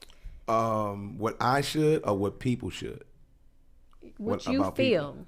Whether it's what you feel about people, but what Duke feels should have been left or... I think we really, because I'm in people's personal space on a regular, you know, being a barber by day, I think we need to leave bad hygiene behind us. Okay. You know what I'm saying? You are not wrong. Like I've dealt with stank breath. I've dealt with body odor. I've dealt with hair stinking. And that's men and women. You know what I'm saying? It's just like, wow. Like when my hair start itching, I know, you know, like it's time to wash it, right? Which I wash my hair pretty regularly for whatever reason, right? But my thing is just, like, you don't see that. You know, you don't feel that. You know, like when I wake up and I feel that nastiness, before I really get my morning go, if I got to get back in the bed, I got to go brush my teeth right quick and get myself together just to, you know, I don't even want to just lay there and, you know what I'm saying, that film, like, but there's some people, they breath smell filmy. Like it's a nice heavy layer of film on, you know, like it stank already. Right, but when you behind someone and it does a U-turn motion, that's strong. That's a crime. It's a crime. Against humanity. Yeah, definitely me. That's an assault on my nose. My mind has to process, this is stink, man. Who passed gas is what we asking. You know what I'm saying? It's ridiculous to have breath that's that bad, to have a body odor that's that bad. You know what I'm saying? Certain words, like the exaggerated use of period. Period. Like and then the level. I said what I said. The ODing. I think that also that word ODing. If y'all don't know what that means overdosing on anything. I think the ODing of something should listen. Don't beat a dead horse. You know, don't OD something. That's like putting too much salt on the fries. If you was a half a shake off, the fries would have been perfect, but you oversold them. Like, and I don't even want to eat them. I can't even mix it into my burger or nothing. So it's like the ODing should stay behind us. Don't overdose. Don't give us too much. You know, absence make the heart grows fonder. And definitely body odor and just hygiene. You know, hygiene is important. Because they say cleanliness is next to godliness, is what they say. Okay. For me, it is going to be, I want to leave in 2020 the ruler mentality. And what I mean by that is making your opinion so high and mighty that no one can have an opposite opinion of you. I feel like we are in a space that is just, it's crazy. Like, everyone is entitled to their own opinion, and we should respect that. I think when we learn that. And what do you call it again? The ruler? The ruler mentality. Okay. And once we realize that everyone is different, we're not all robots walking the same thing, programmed with the same brain. So that means where you think something is okay or not okay, I may think the opposite. And guess what? It should be okay. You know what I'm saying? Like, and also encompassing the ruler mentality, it's the whole need to tell somebody else how they should or shouldn't do something. You know what I'm saying? Unless you plan on living that person's life for them, you really don't have a say so. Like, it's none of your business. You know what I'm saying? Like, whether it's about how they parent, how they dress, how they talk, like, unless you're going to physically take your person's self and assist them in becoming a better person, your opinion matters not. Like Cherie said a long time ago, who gonna check me, boo? If you're not going to, if you see a mother doing something with a child that you feel is in disdain of your taste, unless you're going to physically go help that mom or father out, you know what I'm saying? Be like, you know what? It looks like you need help. You know what I'm saying? Let me put myself, and I feel like your son needs a male influence. Be the male influence. Don't just sit there and talk about, oh, they need one. You need to have this in place. Well, you're a male, and apparently you meet the standard of what you think should be there. So insert yourself. If not, then shut up. You know what I'm saying? What spawned this perspective? One, it has always been a feeling like I hate overly opinionated people and people that don't disagree. I have a lot of people in my life. Like, if you say something against what they say, it's like it's World War 99. Like, they is in the back. Like, how could you think that way? I mean, because I think differently, and I should be allowed to. You know, my dad used to say as a young man, he used to have little sayings. I'd be like, man, them old people just drop something on you, like they say earlier, drop the jewels and just keep it moving. And he'd be like, everybody, everybody has a right to be wrong. That too. Let people exercise their right to be wrong. If people view you, just like Jim was saying earlier, reading the comments. I read the comments because, in a way, I don't get depressed by what people say from that degree. So I read the comments and be like, okay, so you think I'm not good? Oh, either I'm gonna continue to go hard because you don't clearly, you know what you're talking about from my perspective, or maybe you are right. Maybe I could do something a little bit better in some aspects. So I can read the comment and be like, okay, some people gonna be vibing with you, some people just not. Now the thing about the comments, there are no blanketed yes men. Like, when you get to, like she said, she came off tour, you get to a point where people are just, they either gonna hate you or they gonna just be super praising and giving you all the pats on your back. And especially when you're the one that's fueling a lot of opportunities and money and, financial gain. But the comments ain't gonna really be yes men. If you funny and they fucking with you, they gonna rock with you. If you're not, they gonna say something if it's your weight or whatever. And you let that roll off your back if that's not nothing that's gonna deter you from greatness. Yeah, I know. I personally, I get a lot of pushback simply because I like to think outside of the box and I like to think outside of myself. I realize I could be wrong. I could be overly emotional in my thinking, or I could be in a space where I'm not thinking clearly. And so I try to be cognitive of that when I'm doing things. And I like to, people to understand, like, hey, I'm human, I have emotions, and I'm female. Like, all of that together is a lot. And so I'm human, I have emotions, and I'm female. I mean, that's a lot, you know what I'm saying? Because, I mean, women, we have more feelings than one would say the male gender does. I mean, there's males that may think differently. But, you know, so if we're talking about the concrete idea of what, you know, is stated, females are more emotional, men are more visual. And so I like to be cognizant of that because I like to realize that not only am I female, I'm one female. So the way I feel as a female may not be how the other female feels. And, you know, especially thinking about it on a male standpoint. And so I just feel like once we realize how different we are first as separate genders, and then we realize as separate individuals, this world could probably move a little better. Yeah, I agree with that. So if I was running for Miss America, I would ask for world peace. I agree with that. You know, I think that we definitely have to draw value, you know, in our differences. You know, in boards, you know, in corporate, they bring a lot of different people in to you know, to diversify how they're going to market to different people. History showed us you can't have a board of Caucasian people trying to market to some African American urban kids. You got to bring some African American urban flair into there so that you can understand it better. They can break it down for you and be that, I guess that bridge, right? And I think that a lot of times people just want to win. People want to win an argument.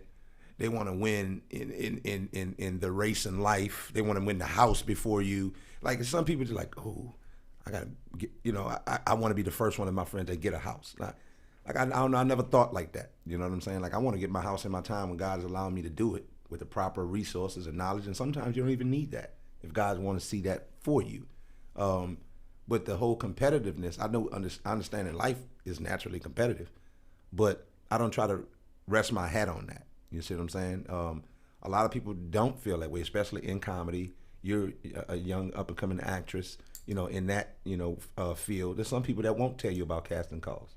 It's a lot of people that won't. You know, there's some people that won't, you know, book me to do comedy with them. You know, and I said, I think a statement a couple years ago I put on social media, you know, you're probably not getting booked because you're either not funny enough or too funny. It could be one of the two. You know what I'm saying? In your peers, you're going to get a certain level of appreciation and value, but you're also going to get a certain level of resistance, and depending on how you move. This business, especially entertainment, well, particularly comedy, it's a lot of people with a rather riff-raff mentality. You know what I'm saying? And a lot of people do things unethically.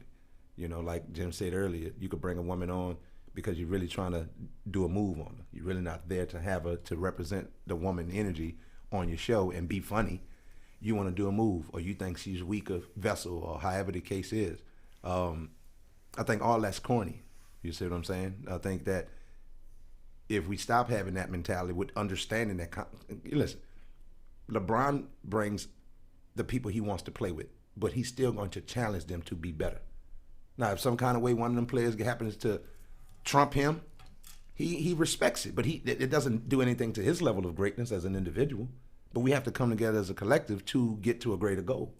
And sometimes, like she said, the relationship she has built with different people, them, you know, giving her opportunities, giving her more exposures on a different level, you know, and just being able to drop jewels and just share ideas or help her, you know. Shout out to all the people that have sent me casting calls. Shout out to all the people who have put me in their movies, The Peoples, Asar Freeman, Sweet Chaos Productions with I mean, just everybody who sends me auditions. I really appreciate you guys. Like, y'all have really warmed my heart. You know what I'm saying? Even the roles that I've got simply because I am who I am, just for somebody to be like, you know what? I want to give you a chance. I have 2 projects that I'm currently filming in production right now, and I'm having fun. You know what I'm saying? When I'm moving clap it up to a new journey, a new career, something that, you know, you kind of be like, you know what, I didn't get a chance to really fulfill that when I was younger. Let me go ahead and try it now. You know what I'm saying? Just being a mom of 3 kids and having a chance to still live out those dreams that you had when you were younger, I am in a great space, and I'm loving it. And I'm thankful for all of y'all who send me the casting calls and those who really check on me. Because, I mean, I know myself. I can get a little lax. I can let, everything just kind of pile up on me, and I'm just like, okay, I ain't doing nothing. But I have my accountability partners that check on and be like, girl, you need to audition for this. Go ahead and send that in. No, you need to do this. Nah, go ahead and, did you do that? Did you send that in? Did you check it out? Like, shout out to all those friends that check up with me. And shout out to the people that don't send me the auditions. Because, I mean, hey, a hater is just a marketable person that just markets you anyway. Because why are you hating on them so hard? Because when somebody's hating on you so hard, now the other people know, like, well, what'd she do? Why are you hating on her like that? So, shout out to the good and bad of people because, hey, it's 2021 and we out here making it. Hey, she said a thing when she said accountability partners. Don't be afraid to have them, and don't be afraid to, just to be open to receive. Don't be afraid to be that person to tell your friend, hey, man, you need to get on it. And don't be afraid to be the person if somebody come to you and tell you that they're not on your ass just because they want to be. Like, it's so many things that somebody can do with their day other than being on your ass about you doing something you're supposed to do. You see what I'm saying? So if they extend themselves in that way to you, it's because they probably care to a degree and they see the talent.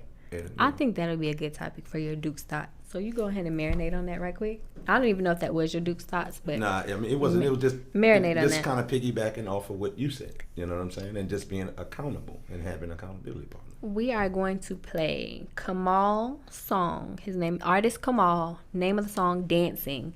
And then we're gonna come back and really see what's on Duke's mind, y'all. We lit.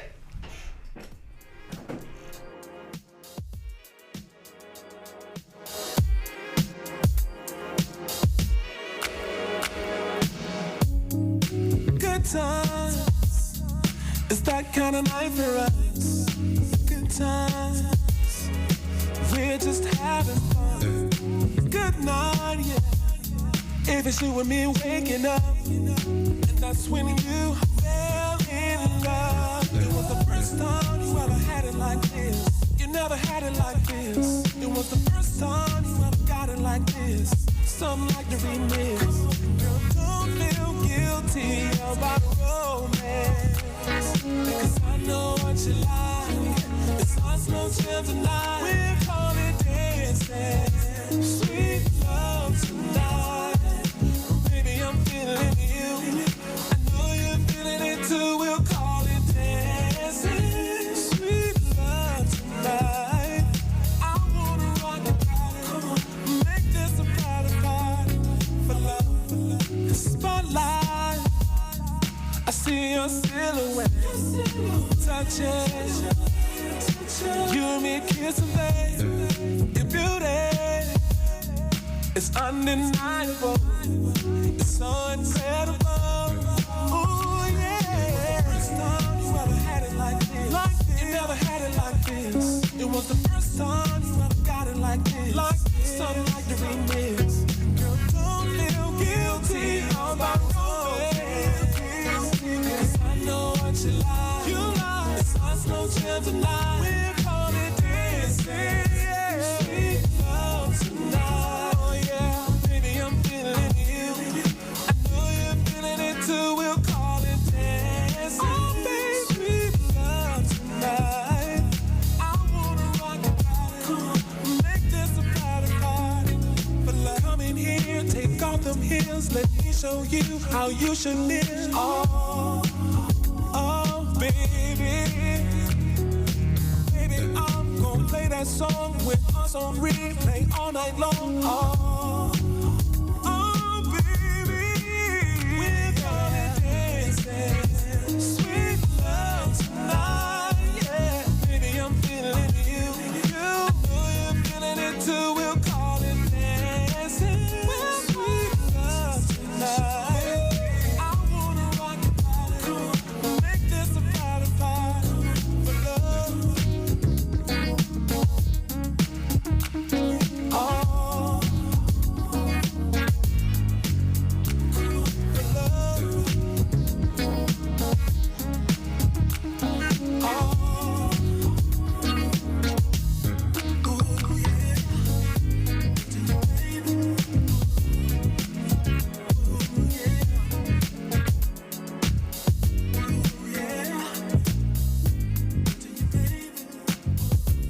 Powered by IBNXRadioNetwork.com. Only station I listen to 24/7. ATL's Next 100.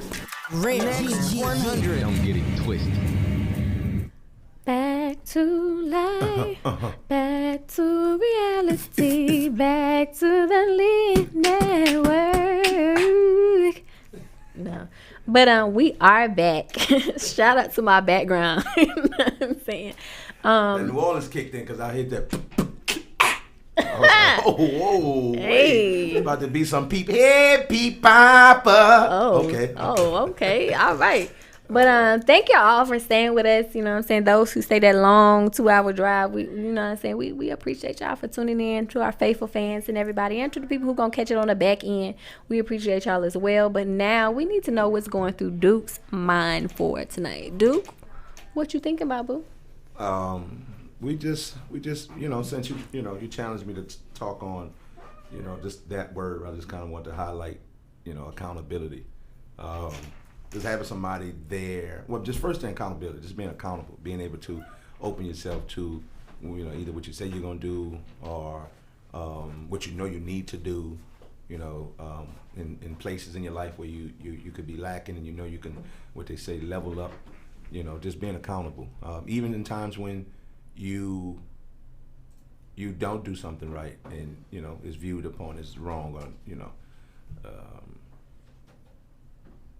I just watched the comedy hype with Earthquake, and they went, just to shed a little light on it, they went and interviewed his ex-wife, and he didn't, you know, he was like, whoa, you know, she has nothing to do with comedy, whatever, and they were just trying to look at all different angles of a comedian's life, you know, and it kind of rubbed him wrong because he just felt like, you know, it just really wasn't, you know, the best taste into, you know, to get some info. So even with that, the guy, I watched how the guy did the interview. I was watching on the way here earlier, and he just was accountable and say, hey, you know, I was the person that made the call for it, you know, and explain, you know, in detail why and what his mindset was in doing that. And I just felt like that was great, that a veteran and then a writer and somebody who's a YouTuber, you know, can sit down, a veteran comedian and a YouTuber was able to sit down and just kind of get some clarity on it, just being accountable for that. And because that's something fresh, that's something that a lot of people have been talking about, kind of what Jen Thomas had touched on, you know, just like, nah, I'm not going to attach myself to certain things. I'm going to be accountable for my brand. And, you know, we talk about that a lot. You know, I'd be saying, hey, I think we should do this like this. And you're like, Or you may say, you know, Duke, what you think about that? I'm like, you sure? And, you know, just being accountable for we can't never forget when we came together what we agreed upon as far as the vision going forward, what we stand for in the moment, in the present, and just being accountable for that vision and not really deviating. And that also goes back to your plans in life, you know, the things you want to do with your children, the things you want to do at work for, you know, and shout out to our 9-to-5ers and people that got to go to work, you know what I'm saying? Even though we pushing for entrepreneurship, you know, and with entrepreneurship is maximum accountability because you have to do everything. You know, that you can't really, unless you have a partner in crime, or you may have some supporters and some other entrepreneurs, but they're doing their thing unless y'all in the same industry in some sense. And it's very difficult, you know, and it's a scary moment. A lot of scary moments, but there's a lot of upsides to it, and it's great. I love being an entrepreneur. But with just that word being accountable, you know, it goes into your relationship. It also goes into your spirituality and your relationship with God, you know, and if you feel like he put you in position, like she's saying, you know,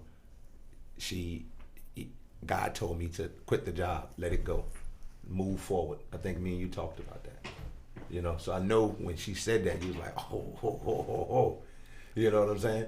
And just recognizing when God is speaking to you, you know, recognizing when even yourself is speaking to you, and acknowledging that thought, and acknowledging, you know, when someone comes to you and hold you accountable for something you said you was going to do, or, you know, just them seeing, like for instance, when I first started doing comedy, they was like, bro, you're funny. I was like, and they told me that for almost a year, like, bro, you funny.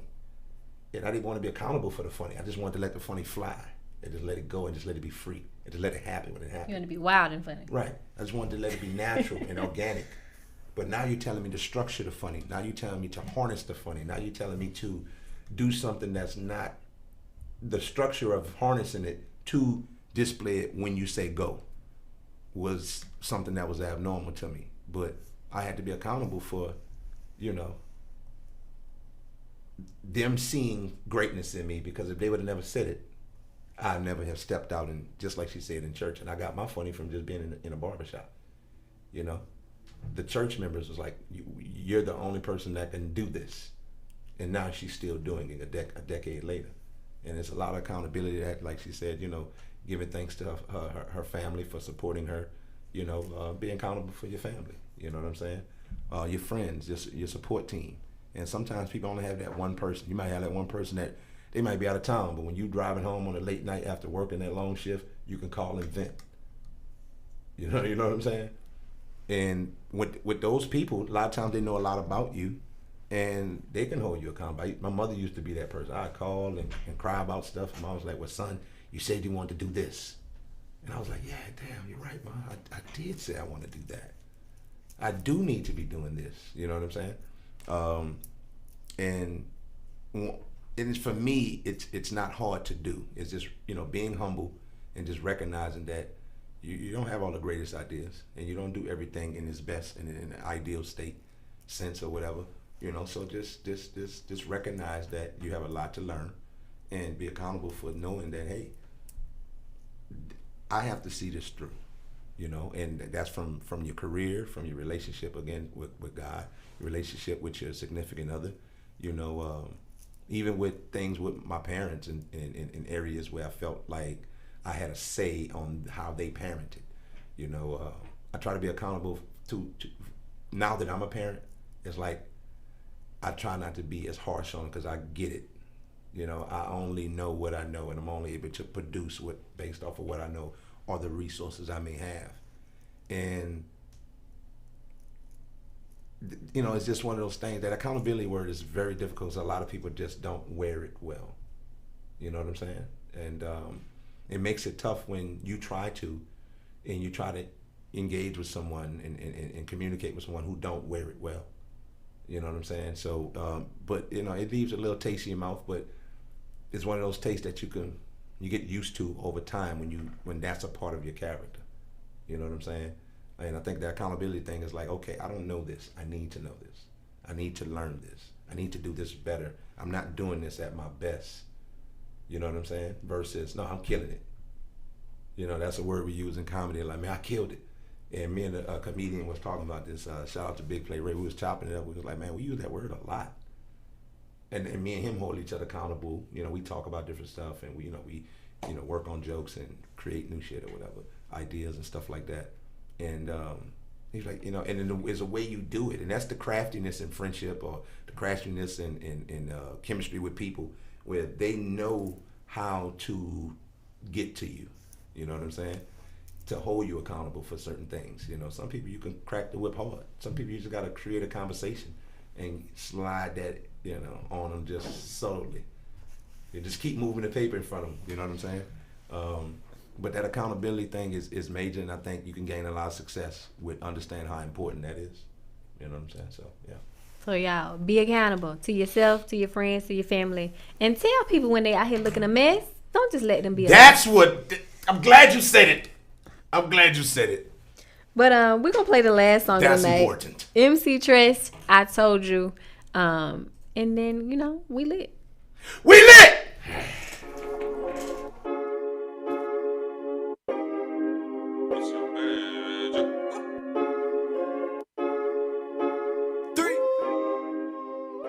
Oh no, don't try to love me now. I told you. Where you was at when I was down. I know you. Yo, I can't trust you, move around. Hey, fuck you. Ain't no more else, we winning now. You lose. I told you. When I needed aid, you threw me shade. I needed your love, you brought me pain. I ain't got no time to waste. Say that bullshit, don't hit my line today. I got a lot on my brain.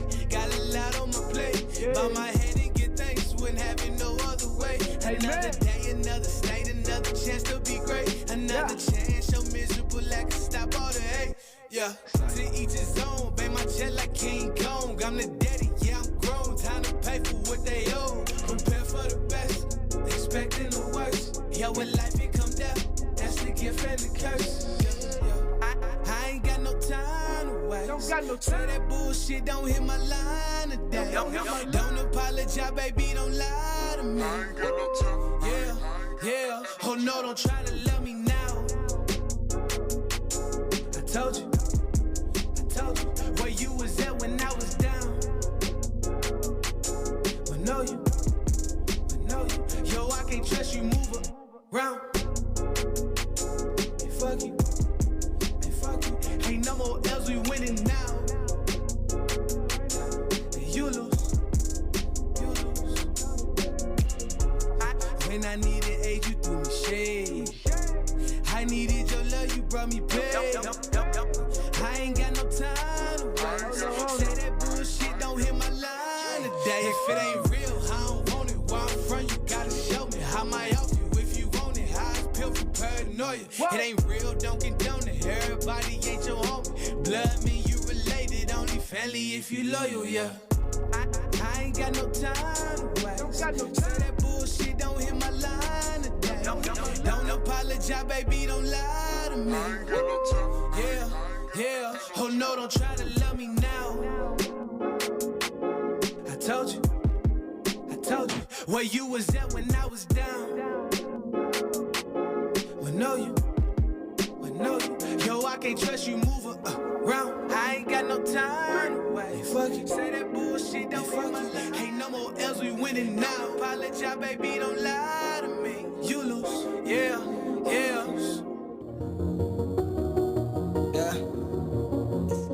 It's lit. Yeah. Hey, yeah, it's lit. And like it ain't lit. L.I.T.T. And like it ain't lit. Yeah, it's lit. And like it ain't lit. L.I.T.T. And like it ain't lit. Yeah, we lit. Yeah, we lit. Yeah, we lit. Yeah, we lit. Yeah, we lit. Yeah, we lit. Yeah, we lit. Yeah, we lit. Yeah, we lit. Yeah, we lit. Yeah, we lit. Yeah, we lit. Yeah, we lit. Yeah, we lit. Yeah, we lit. It's lit. Cut the radio up. Grab the phone when the live on. This the latest station in the nation. Get your mind blown. Monday from 9/11, causing hectic 9/11. You ain't heard about from word of mouth. Come here, let me tell you. Got Toni on the mic, good celebrity at ATL, and we got Duke plus my dog Omar as well. It's a lituation every time you cut the station on. It's the Lit Network here, but we taking off.